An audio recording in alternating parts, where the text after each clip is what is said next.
was-sama'i dzatil hubuk, dan langit yang mempunyai jalan-jalan. Setelah itu langit pun berguncang dahsyat. Yauma tamurus sama'u maura, surat At-Tur ayat yang ke-9. Diguncanglah sedahsyat-dahsyatnya langit itu, kemudian berserakan isi-isinya. Setelah itu maka seluruh bentuk-bentuk isi bumi itu akan memuntahkan. Idza zulzilatil ardu zilzalaha wa akhrajatil ardu asqalaha, dan bumi akan memuntahkan seluruh isinya, maka disitulah akan terjadinya hari berbangkit. Saya nanti akan membacakan ayat-ayat Al-Quran. Ayat-ayat Al-Quran yang kita bacakan nanti bila ditinjau dari ilmu sains modern, luar biasa menambah keimanan. Saya kumpulkan 1 minggu ini beberapa artikel ilmiah yang membahas tentang kosmos. Jadi alam semesta itu istilah barat dengan kosmos. Kalau ulama-ulama Islam, mereka menafsirkan ayat-ayat Al-Quran berdasarkan imajinasi, penelitian Al-Quran dan hadis. Sementara orang-orang barat memahami alam semesta yang berkaitan dengan Al-Quran dengan penelitian. Karena orang barat ini, Bapak Ibu yang dimuliakan Allah, suka dengan penelitian. Apa-apa diteliti, apa-apa diteliti. Sebelum saya masuk ke sini, seperti janji saya di minggu yang lalu, saya bercerita satu penelitian barat. Penelitian itu dilakukan oleh seorang dokter yang bernama Raymond Moody. Namanya Raymond Moody. Dia tak beriman, tak seperti kita. Tetapi Raymond Moody ini, dia seorang dokter yang banyak menangani pasien. Ada yang selamat, ada yang tak selamat. Jadi sudah bertahun-tahun menjadi dokter, dia kemudian beralih profesi atau profesi sampingannya sebagai seorang dosen yang mengajar di sebuah kampus terkenal di Amerika. Di sela-sela mengajar, salah seorang mahasiswanya bertanya, "Pak Raymond, Pak Mode, Anda seorang dokter dan banyak yang Anda selamatkan dan banyak pula yang tidak selamat. Saya ingin bertanya," kata mahasiswanya, "ketika orang itu mati, apa yang mereka rasakan? Ketika mereka sudah mati, kemana mereka pergi?" Karena Pak Raymond ini tidak berdasarkan Al-Quran dan hadis, maka tak bisa jawab ketika itu. Tetapi bukan berarti menjadi alasan saya tak tahu, saya tak mau jawab. Orang barat enggak mau begitu, Bapak Ibu. Kata dia, saya akan lakukan penelitian. Apa yang ditelitinya, Bapak Ibu? Meneliti orang yang pernah mati. Hebat, Pak. Meneliti orang yang pernah mati. Saya pernah juga meneliti orang yang pernah mati. Betul nih Ustaz. Meneliti orang-orang yang mengalami koma. Karena koma itu disebut orang yang mati. Koma, mati suri. Ada beberapa orang yang bercerita kepada saya yang pengalamannya itu tidak bertentangan dengan Al-Quran maupun hadis. Nah, saya akan ceritakan pengalaman dari Pak Raymond Moody ini.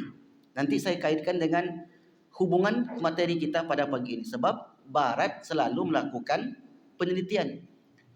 Jadi kemudian dibuatlah surat oleh Raymond Moody, lalu melayangkan ke rumah sakit di Amerika. Dia mencari siapa saja orang-orang yang pernah mati. Maka saya mau wawancara. Dapatlah oleh Pak Raymond ini 100 orang, Bapak Ibu. Dari 100 orang ini, 86 orang memberikan keterangan yang sama tentang orang-orang yang pernah mati. Apa keterangan yang 86 ini?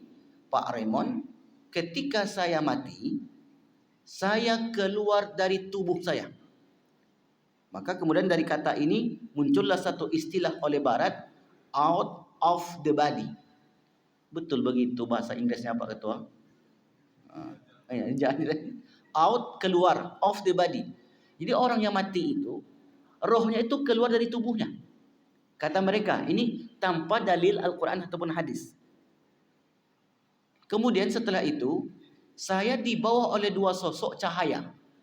Mereka enggak menyebutnya malaikat karena mereka tak percaya dengan perkara gaib. Saya dibawa oleh dua sosok cahaya ke lorong yang hitam di mana tak bisa melihat sama sekali.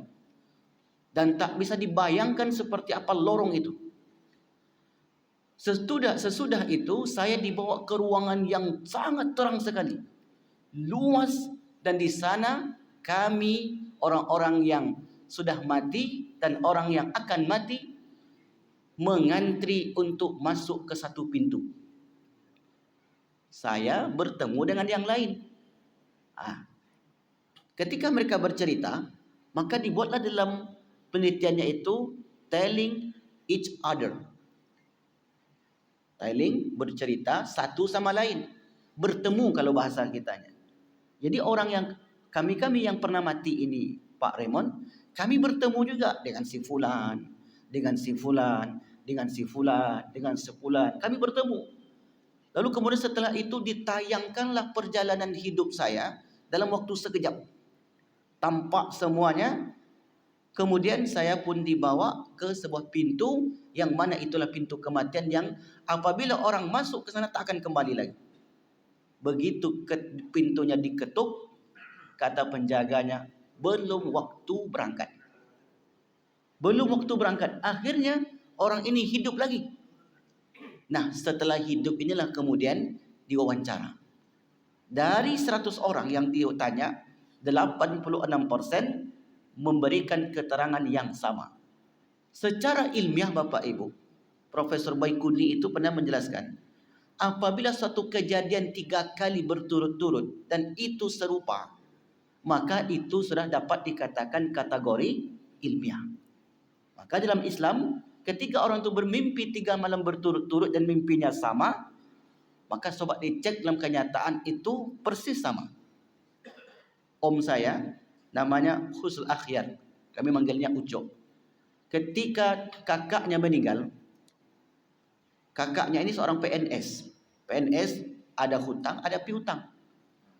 Nah, suami sudah meninggal, anak cuma 2 orang perempuan. Anak ini tak tahu kemana gerak maknya ini. Maknya meninggal di jambret, meninggal di tengah jalan. Jadi pulang ngawas, ditarik tasnya oleh jambret, terjatuh, kepalanya pendarahan. Qadarullah, Allah takdirkan meninggal. Nah, bagaimana dengan hutang piutangnya? Masuklah sang kakak ini ke dalam mimpi adiknya tadi.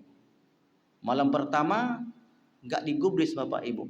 Oh, bisa jadi mimpi saya itu karena kedekatan saya dengan kakak saya. Akhirnya kemudian enggak ditindaklanjuti. Mimpinya apa Ustaz? Mimpinya, Cok, panggilnya Ucok.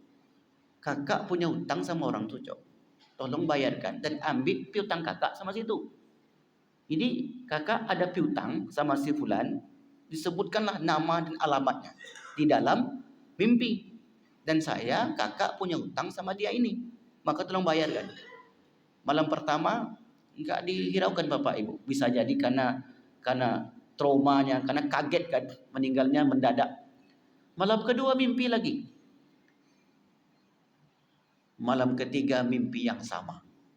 Di sini baru kemudian om saya ini mikir, jangan-jangan mimpi ini benar. Masih ingat dia apa yang disebutkan dalam mimpinya itu. Lalu kemudian dicarilah. Begitu dia cari alamat tadi, apa yang disebutkan dalam mimpi itu persis, tak ada meleset sedikit pun. Berarti 3 kali berturut-turut sesuatu yang kita alami itu dapat dikatakan ilmiah nyata. Itu kata Profesor Baikuni almarhum. Nah, yang dilakukan oleh Raymond Moody ini 86 orang memberikan keterangan yang sama. Maka ini sangat ilmiah sekali. Nah, disandarkan kepada Al-Quran seperti yang dahulu pernah kita bahas, ternyata tidak bertentangan sama sekali. Bahwasanya orang-orang sudah meninggal, mereka keluar dari tubuhnya, dalam bahasa barat off of the body, kemudian mereka juga meeting each other, bertemu satu dengan yang lain, kemudian telling others, kemudian dia saling bercerita satu dengan sama yang lain, seperti yang diceritakan dalam hadis-hadis Nabi. Dalam hadis Nabi kita bertemu lagi dengan keluarga kita, dikumpulkan lagi dengan mereka dan seterusnya. Maka kemudian penelitiannya ini dibukukan Bapak Ibu. Menjadi sebuah buku yang berjudul Life After Life. Judul bukunya Life After Life. Terungkaplah sisi gaib di dalam penelitian. Nah, tentang penelitian barat yang berkaitan dengan sains modern, tentang alam kosmos. Walaupun nanti agak-agak lari kita sedikit dari tema ini, tapi saya berdasarkan artikel-artikel yang sudah saya kumpulkan tentang itu. Kita akan bacakan ayat-ayat terlebih dahulu untuk menguatkan dasar kita ini. Betulkah alam semesta ini akan hancur? Karena itu menjadi pertanyaannya Bapak Ibu. Betulkah alam semesta ini akan berakhir? Atau alam semesta ini terus-menerus seperti ini? Maka kaedah dalam ilmu tauhid, ilmu akidah, ada yang memiliki awal, ada yang memiliki akhir. Alam semesta ini punya awal, punya akhir. Ada yang memiliki awal dan tidak ada akhirnya. Surga dan neraka. Surga dan neraka ada awalnya, tak ada akhir. Maka disebut khalidina fiha abada. Kalau surga neraka ada akhir, berarti kehidupan itu terus bergulir, berganti lagi. Taruhlah misalnya di akhirat itu 1000 miliar, kuadriliun lah misalnya tahunan di sana. Tapi yang jelas kalau masih ada ujung, berarti masih ada kehidupan. Jika disebutkan, jika sesuatu itu, surga dan neraka itu ada awal dan ada akhir, berarti berakhir di surga nanti akan ada kehidupan baru. Saya ulang lagi. Ini agak pelik sedikit. Ada benda-benda ciptaan Allah yang memiliki awal dan memiliki akhir. Fisik kita punya awal. Dulu kecil, Allah la khalaqakum min dhifin, lemah, summa ja'ala min ba'di da'fin quwwah, setelah lemah itu kita kuat. Setelah kuat itu, summa ja'ala min ba'di quwwatin dha'fa. Setelah kita kuat, lemah kembali. Begitulah sirkulasi manusia. Dalam keadaan lemah, setahun, masuk 2 tahun kuat, 10 tahun semakin kuat, 30 tahun semakin kuat, 40 tahun mulai lemah lagi. Seperti dahulu.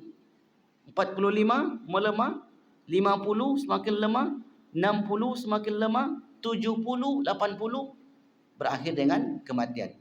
Punya awal, punya akhir. Tapi roh kita punya awal, enggak punya akhir. Ini roh. Roh itu bersifat kekal. Dikekalkan oleh Allah yang maha kekal. Al-Baqa. Kalau Allah kekal, karena sifat ini yang kekal. Kalau makhluknya kekal, dikekalkan oleh Allah. Seperti surga dan neraka. Itu kekal. Roh kekal. Suhuf, arash kekal. Qalam kekal. Lahul mahfuz kekal. Kalau nak ada 7, lupa saya satu lagi. Ada 7 makhluk Allah yang dikekalkan oleh Allah. Punya awal dan tidak punya akhir. Allah Subhanahu wa taala itu sendiri tidak punya awal dan tidak punya akhir. Nah, paham di sini Bapak Ibu? Ada 3 kategori. Ada yang punya awal, ada punya akhir. Alam semesta. Alam semesta ini punya awal dan akan berakhir. Saya bacakan ayatnya tentang bagaimana dahulunya alam semesta ini diciptakan oleh Allah Subhanahu wa taala. Kita ambil ayat Quran surah Al-Anbiya ayat yang ke-30. Ini saya sarinya saja yang saya ambil dari artikel yang ditulis oleh seorang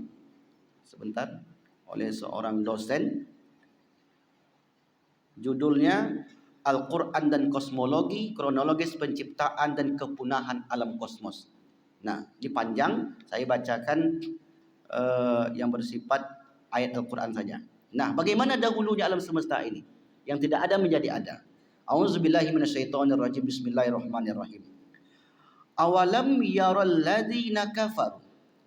Apakah orang-orang kafir itu tidak mengetahui annas samawati wal arda, sesungguhnya langit dan bumi, kanata, dua-duanya itu, ratqan fafaqaqna huma, dahulunya menyatu.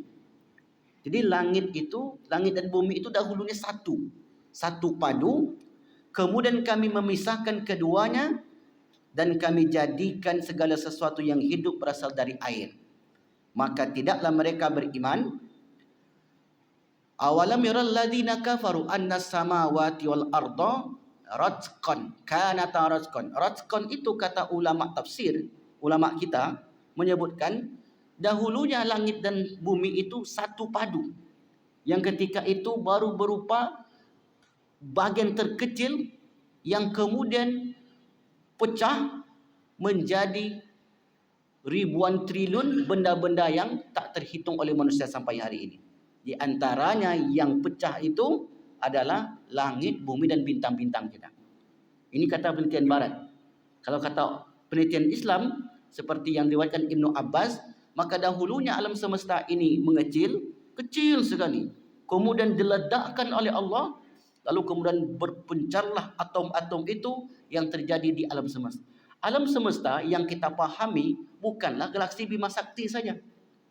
Tetapi alam semesta itu sungguh sangat luas sekali. Maka dalam teori ini oleh orang barat disebut dengan teori Big Bang. Boleh kita percaya, boleh tidak. Karena penelitian manusia bisa saja salah, bisa saja benar. Tak mesti begitu, Ustaz, tidak. Maka di sini kita hanya membuka wawasan dan menambah keimanan. Jika itu kiranya membawa keimanan kepada kita, maka kita terima. Jika kira-kira bertolak belakang dengan akidah kita, maka kita tolak. Nah, kemudian kata orang barat itu, kemudian pecahlah alam semesta ini menjadi serpihan-serpihan yang tak terhitung jumlahnya. Maka alam semesta yang awalnya itu berupa asap. Ini kata Al-Quran Bapak Ibu.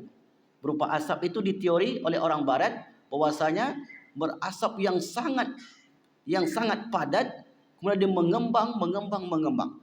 Dan alam semesta ini ternyata dari satu waktu ke waktu yang lain dia mengembang. Apakah itu berasal Al-Quran?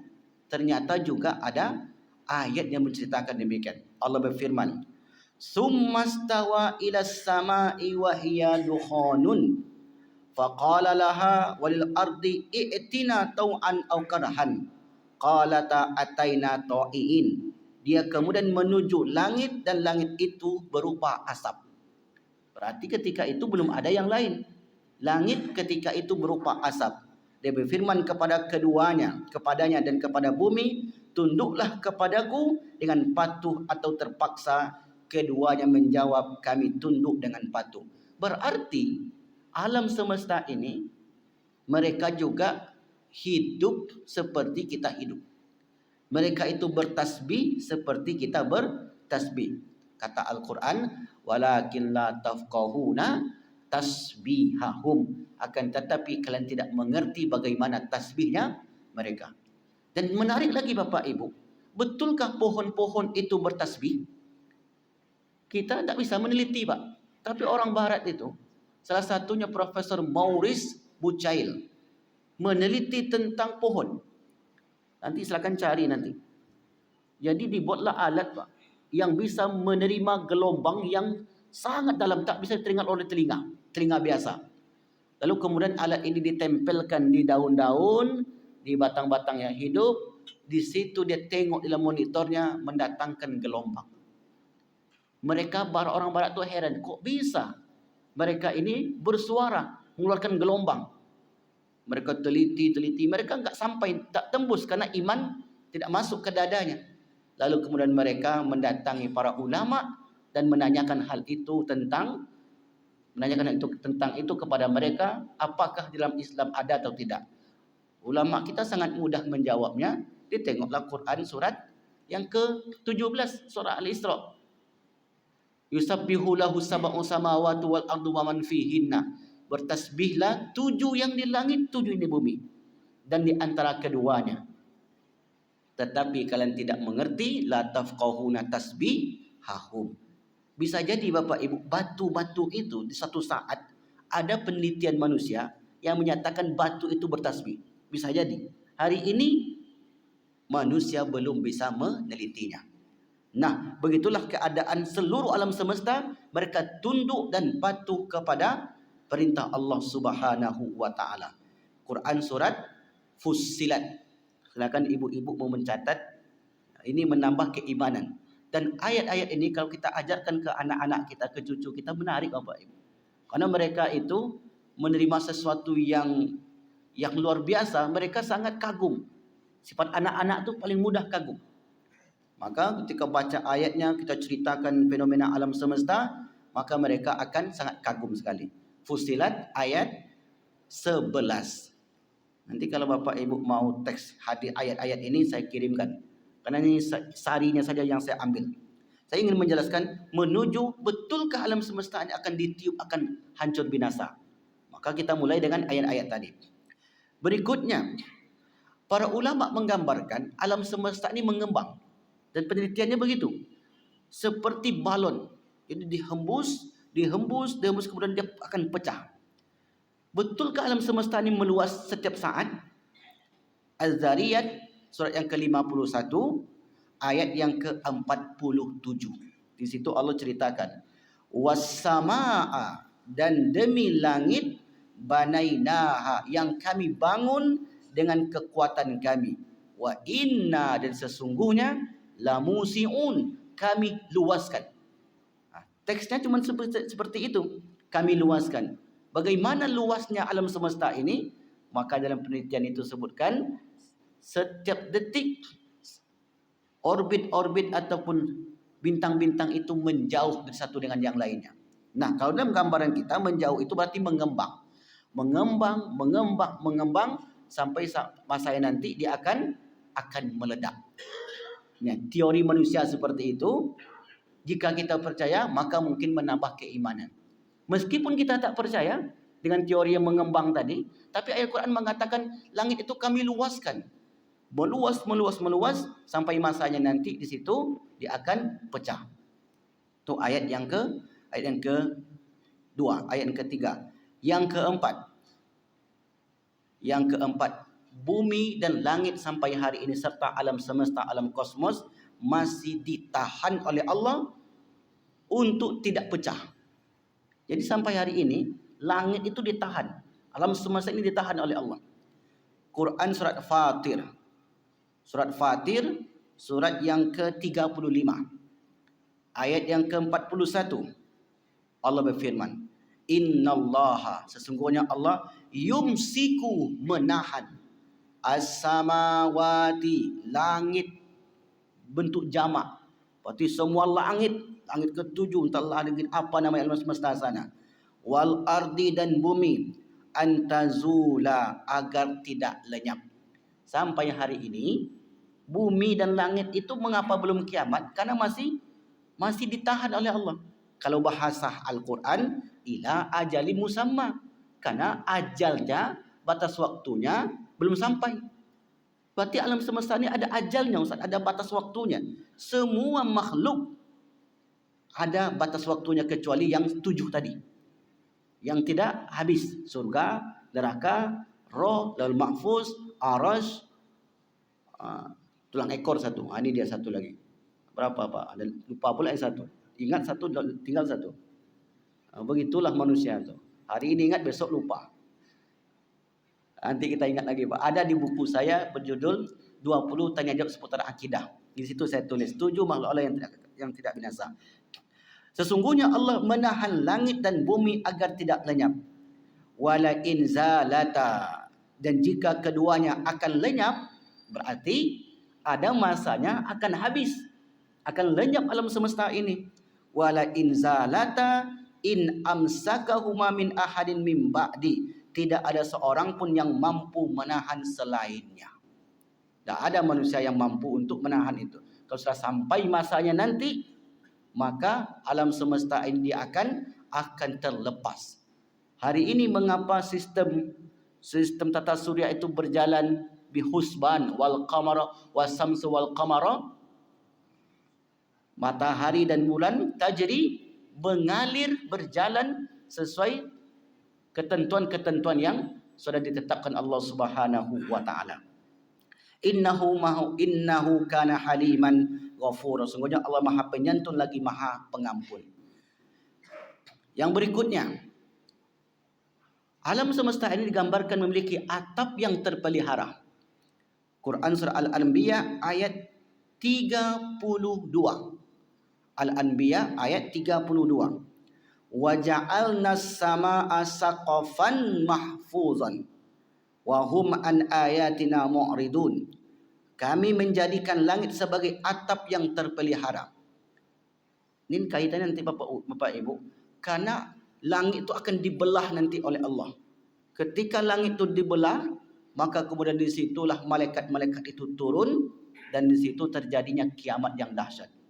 Maka sebelum langit alam semesta ini dibelah oleh Allah Subhanahu wa taala, kami menjadikan langit sebagai atap yang terpelihara. Kalau hari ini kita nonton film barat di mana mereka itu mengatakan ada makhluk luar angkasa, alien. Bapak pernah nonton film itu? Mungkin yang muda-muda mungkin nonton. Film apa namanya, Bang Mukhlis? Film Iron Man itu Bapak Ibu. Film imajinasi. Ini boleh saja tak terpercaya karena film. Jadi ketika langit itu dibelah, maka masuklah di situ makhluk-makhluk angkasa sana. Ini imajinasi mereka. Tapi imajinasi kita, ketika langit itu dibelah, maka para malaikat itu turun bergerombolan. Itu ditafsirkan oleh Buya Hamka dalam tafsirnya. Ketika langit itu dibelah nanti, maka segala sesuatu yang ada di luar angkasa sana akan berjatuhan dan sistem gravitasi itu habis. Nah, sekarang keberadaannya saqfan mahfuzan, masih tertutup atap, wa hum an ayatina mu'ridun. Tetapi mereka tetap berpaling dari tanda-tandanya yang menunjukkan kebesaran Allah seperti matahari dan bulan. Maksudnya orang kafir itu ketika dijelaskan ayat Al-Quran, mereka tetap saja berpaling daripada itu. Yang berikutnya, langit pecah, terbelah dan terbelah karena mulai rapuh. Berarti tak selamanya langit itu kokoh.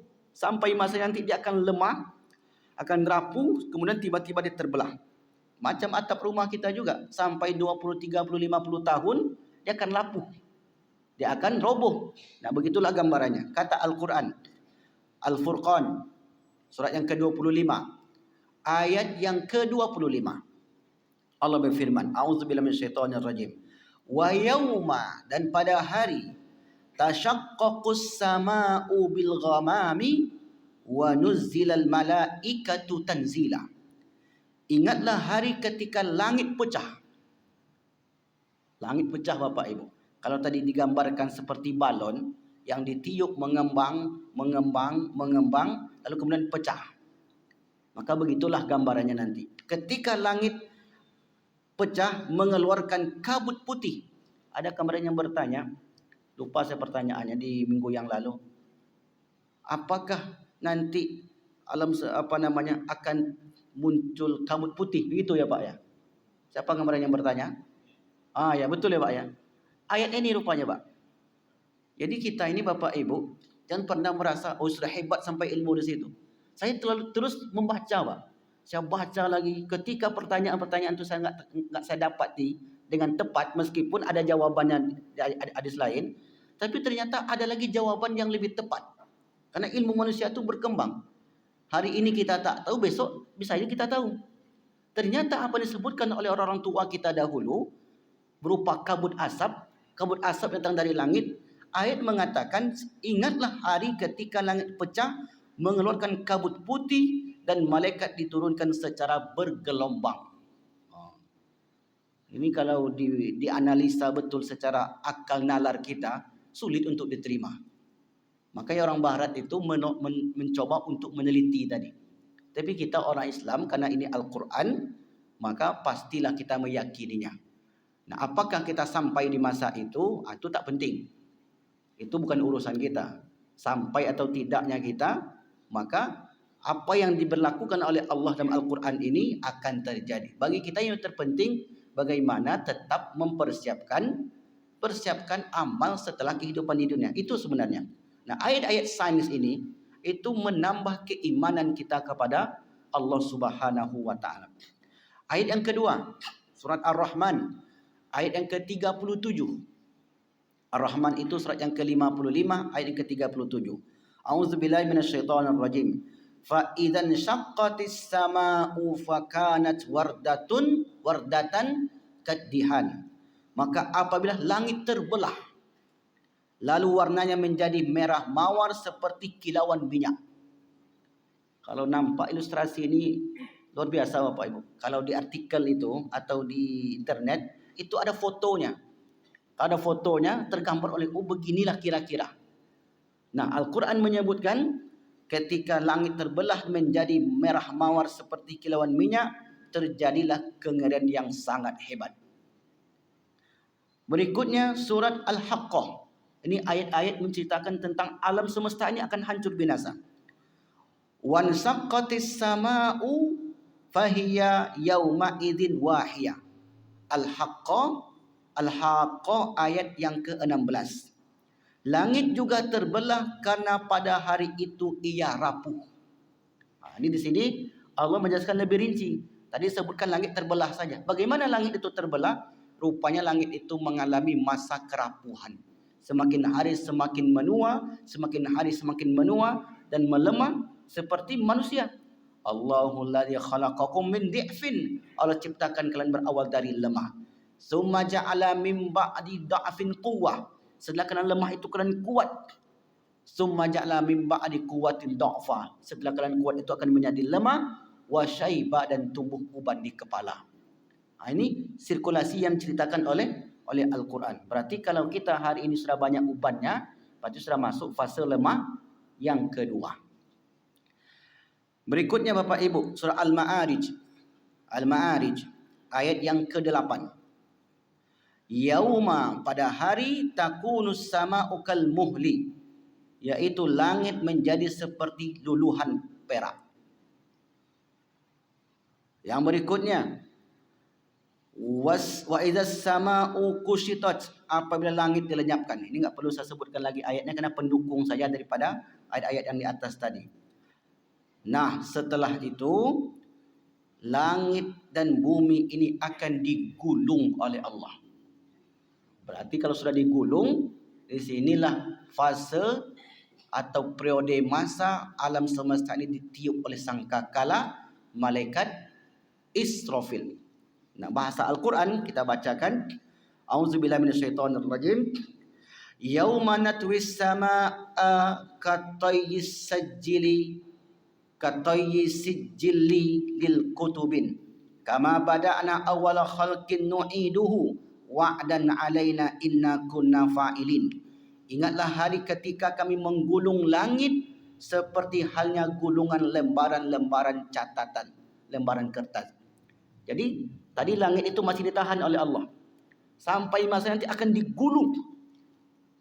Ketika itu digulung, maka alam semesta ini sudah hancur lebur. Sebagaimana kami telah memulai penciptaan pertama.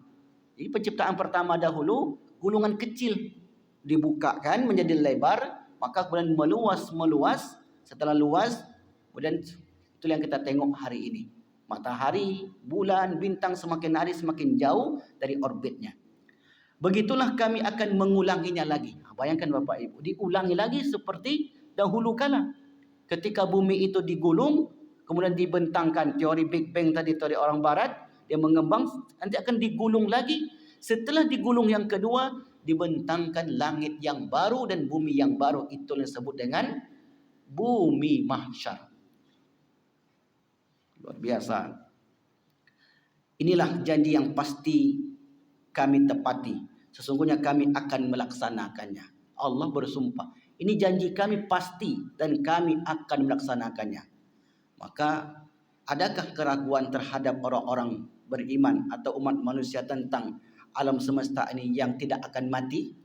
Saya rasa kalau dia mempelajari Al-Quran, kemudian dikuatkan dengan sains barat, penelitian-penelitian orang barat, maka orang barat itu sendiri pun mereka beriman Bapak Ibu. Mereka pun beriman. Kecuali memang sudah mati, sudah ditutup hatinya oleh Allah Subhanahu wa taala. Surah Az-Zumar ayat yang ke-67. A'udzubillahi minasyaitonirrajim. Wa ma qadarullaha haqqa qadri wal ardu jami'an qabatuhu yaumal qiyamati was samawati matwiyatun biyaminihi subhanahu wa ta'ala amma yusyrikun. Mereka tidak mengagungkan Allah sebagaimana mestinya, padahal bumi seluruhnya ada dalam genggaman Allah. Ini dia akan digulung nanti pada hari kiamat, dan langit digulung dengan tangan kanannya. Maha suci dan maha tinggi Dia dari apa yang mereka persekutukan. Coba perhatikan ujung ayat ini. Ketika Allah menceritakan tentang kekuasaannya, kehebatannya, ujungnya pasti menunjukkan Ta'ala maha tinggi, maha suci terhadap apa yang mereka sifatkan. Amma yasifun. Karena orang-orang kafir Quraisy itu menyifati Allah itu dengan sifat yang lemah. Makanya kemudian mereka mengapa banyak patung-patung yang berjejer di sudut-sudut Ka'bah dan masuk dalam Ka'bah. Suatu ketika mereka ditanya, mengapa kami harus menyembah Tuhan yang satu? 360 Tuhan saja sekitar Ka'bah tak sanggup memenuhi kebutuhan kami. Lah ini cuma satu, kata dia. Ini yang tak terima oleh orang kafir Quraisy. Banyak saja tak bisa menolong, apalagi satu. Maka sebenarnya ini keliru. Justru yang banyak itu yang sering bertengkar, dan satu itu justru yang memiliki kuasa totalitas tak bisa diganggu. Maka itu disebut dengan Allah Subhanahu wa taala. Kemudian Bapak Ibu yang dimuliakan Allah Subhanahu wa taala, maka setelah rentetan-rentetan tadi, langit pun punya jalan. Was-samaa'i dzatil hubuk, dan langit yang mempunyai jalan-jalan. Setelah itu langit pun berguncang dahsyat. Yauma tamurus sama'u maura, surat At-Tur ayat yang ke-9. Diguncanglah sedahsyat-dahsyatnya langit itu, kemudian berserakan isi-isinya. Setelah itu maka seluruh bentuk-bentuk isi bumi itu akan memuntahkan. Idza zulzilatil ardu zilzalaha wa rajatil ardu asqa, dan bumi akan memuntahkan seluruh isinya, maka disitulah akan terjadinya hari berbangkit. Nanti kita jelaskan hari berbangkit. Nah setelah itu baru kemudian ditiup sangkakala. Ditiup sangkakala kepada mereka kepada orang yang hidup di zaman itu. Tiupan sangkakala. Tiupan sangkakala terjadi 2 kali. Karena tiupan sangkakala ini fase terakhir dari rentetan tadi. Langit terbelah, sistem galaksi tak teratur, kemudian langit itu mengembang dan pecah, kemudian langit rapuh dan seterusnya. Setelah itu Bapak Ibu, kata Allah Quran surah Az-Zumar ayat 68. Wa nufikha fis suri, dan sangkakala pun ditiup. Man fis samawati wa man fil ardi, maka matilah semua makhluk yang ada di langit dan di bumi. Yang di langit, makhluk-makhluk tak tahu kita apa namanya. Mungkin saja malaikat, saya ada makhluk lain, wallahu alam. Makhluk-makhluk yang ada di langit, seluruh yang bertasbih kepada Allah mati, dan mati pula yang ada di bumi dan mereka yang dikehendaki oleh Allah. Kemudian ditiup sekali lagi sangkakala itu, maka seketika itu mereka bangun dari kuburnya menunggu putusan Allah. Setelah ditiup sangkakala yang pertama, maka mati yang ada di langit, mati yang ada di bumi. Kecuali yang dikehendaki Allah. Siapa yang dikehendaki Allah? Malaikat pemikul aras dan malaikat Israfil serta Israel. Atau malaikat maut. Itulah yang tinggal Bapak Ibu. Yang terakhir nanti yang tertinggal malaikat Israel. Dia akan mencabut nyawanya sendiri. Nah, kemudian Allah katakan surat Yasin. Surat Yasin surat yang ke-51, ayat yang ke-51. Wa nufikha fis-sur, dan ditiuplah sangkakala, fa idzahum minal ajdath, maka tiba-tiba mereka keluar dari kuburnya dalam keadaan hidup menuju Tuhannya. Maka ketika itu bangkitlah semua orang-orang yang dari kubur mereka masing-masing. Jika kuburnya di lautan, maka bangkit dari lautan. Jika kuburnya di perut bumi, keluar dari perut bumi. Jika kuburnya di mana saja, maka mereka akan menuju Rabbnya dengan satu ucapan kun fayakun. Setelah itu Bapak Ibu, Allah berfirman di Quran surat yang ke-14, surat Ibrahim. A'udzubillahi minasyaitonirrajim. Yauma, pada hari tubaddalul ardu ghairal ardi was samawati wa barazu lillahi wahidil qahar, yaitu hari ketika bumi diganti dengan bumi yang lain. Berarti apakah bumi yang akan kita huni nanti setelah di dunia ini masih bumi sekarang atau bumi baru? Bumi baru. Karena tadi sudah hancur lebur, maka digantilah dengan kehidupan yang baru. Yaitu hari ketika bumi diganti dengan bumi yang lain, dan demikian pula langitnya. Mereka manusia berkumpul di padang mahsyar menghadap Allah yang Maha Esa lagi Maha Perkasa. Maka selesailah sudah kehidupan di alam yang ketiga dan keempat. Alam dunia diakhiri dengan kiamat, hancurnya semesta alam dan segala isinya. Orang-orang yang di barzah dibangkitkan menuju bumi yang baru, kehidupan yang baru, kehidupan yang panjang, abadi, khalidina fiha abada. Maka ketika sampai ke akhirat, Bapak Ibu, sudah tidak ada tambahan-tambahan amal. Kalau sekarang orang-orang yang sudah meninggal masih bisa kita tambah amalnya dengan doa, sedekah, baca Al-Quran, dengan zikir, segala jenisnya. Selama kita niatkan untuk mereka, maka selama kita hidup, mari kita memperbanyak amal kita sendiri, dan kalau bisa kita tambah juga amal untuk orang tua kita. Makanya ada orang yang, saya kurban tahun ini untuk mak saya. Itu untuk tambahan amal mereka. Karena hewan kurban itu nanti akan menjadi tunggangan bagi orang itu di mahsyar. Saya mau sedekah ke masjid untuk orang tua saya. Saya untuk nenek saya bacakan Yasin untuk ini. Di dunia semua itu terbuka lebar. Seperti yang sudah kita jelaskan di pertemuan-pertemuan sebelum ini. Wallahu a'lam bishawab. Insyaallah penjelasan tentang bumi mahsyar atau bumi akhirat, padang mahsyar, di pertemuan yang akan datang insyaallah taala. Baik Bapak Ibu yang dimuliakan Allah, jika ada yang bertanya silakan. Silakan, Pak.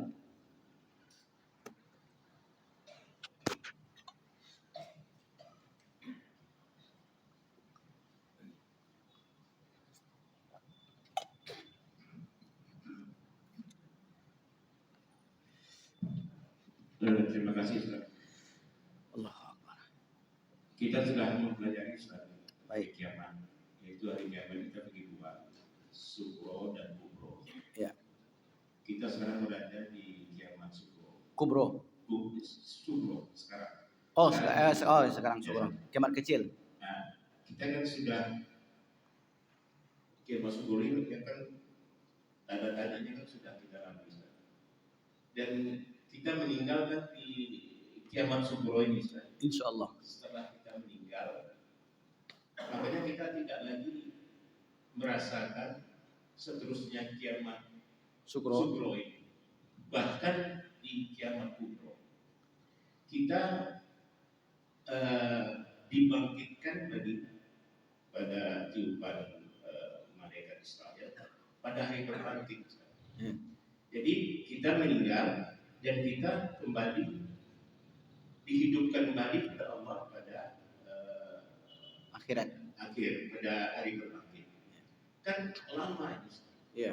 Masanya sangat lama. Masa tunggunya. Iya. Bahkan satu hari di alam barzakh sama dengan 1000 tahun di dunia.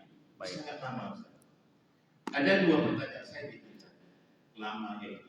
Yang pertama, di alam barzakh itu kemarin di pertanyaan di sebelumnya.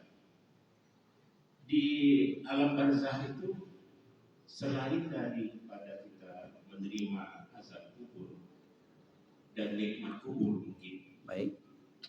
Apalagi yang kita rasakan, Ustaz? Masya Allah. Begitu lama, Ustaz. Masya Allah.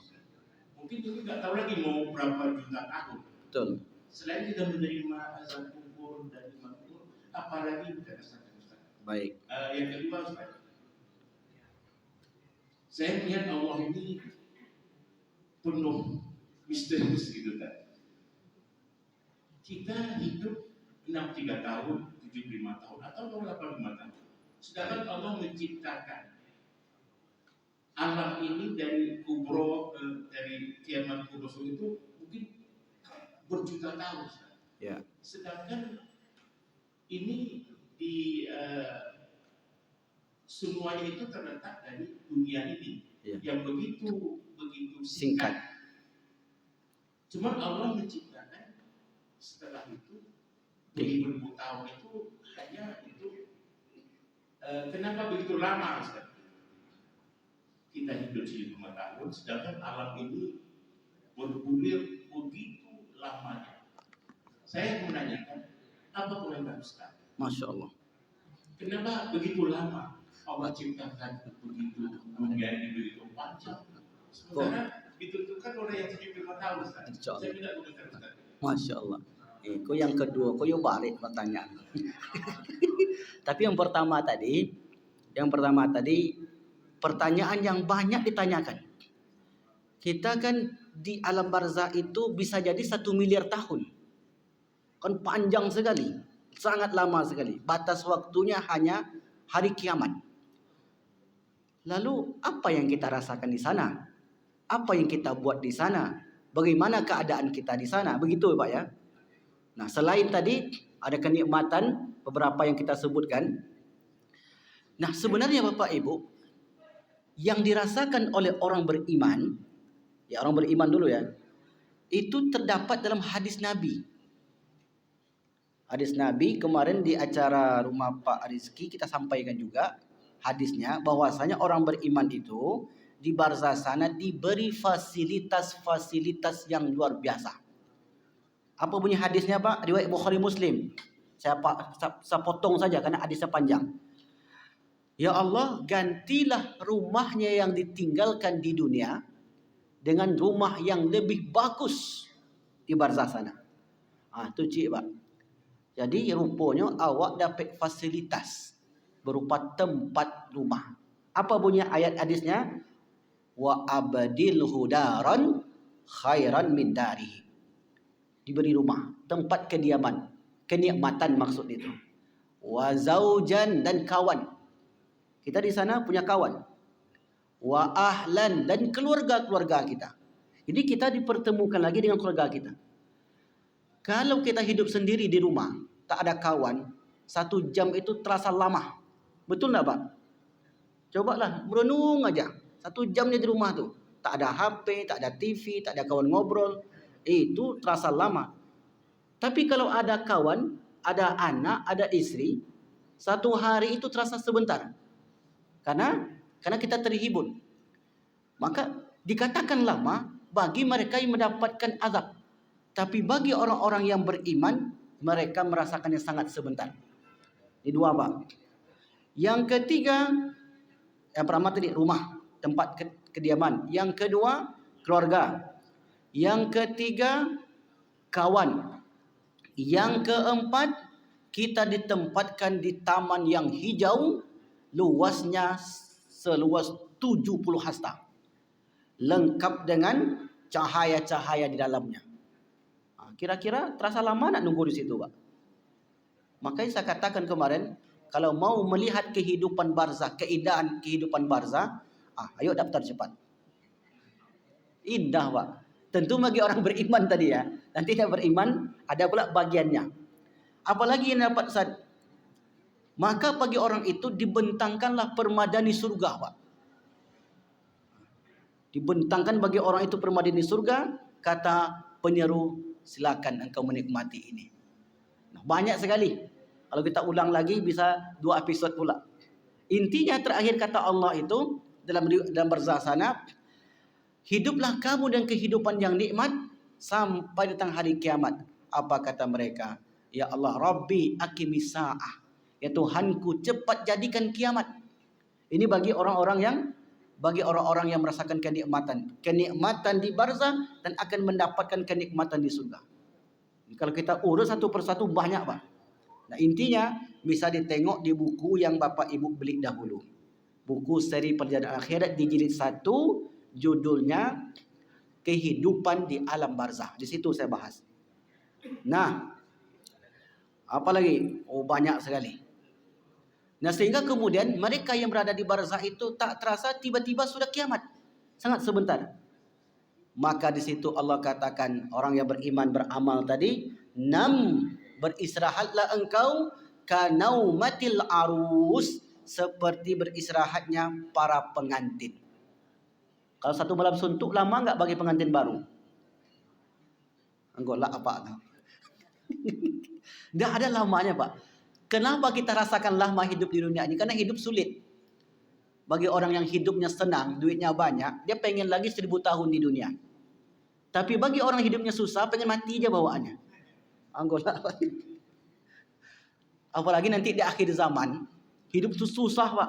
Kata Nabi dalam hadis disebutkan, ya laitani, betapa seandainya an akuna zalikal mait.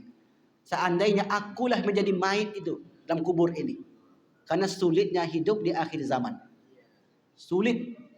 Begitulah yang dialami oleh orang yang sulit di barzakh. Mereka meronta-ronta ingin kembali ke dunia karena sulitnya hidup di sana. Tapi orang beriman, mereka ingin kembali ke dunia? Sama sekali tidak. Begitulah gambarnya, Pak. Nah, kalau yang kedua tadi, itu payah jawabnya tuh. Kalau komentar, nanti komentar ini ya besok ajalah insyaAllah. Karena panjang memang jawabannya. Karena itu berkaitan dengan pertanyaan akidah, butuh nalar dan dalil-dalil yang menjelaskan itu. Tapi insyaAllah akan kita jelaskan di pertemuan yang akan datang. Tapi itulah jawaban tadi. Apakah kita terasa lama? Jawabannya, kalau hidupnya nikmat terasa sangat singkat.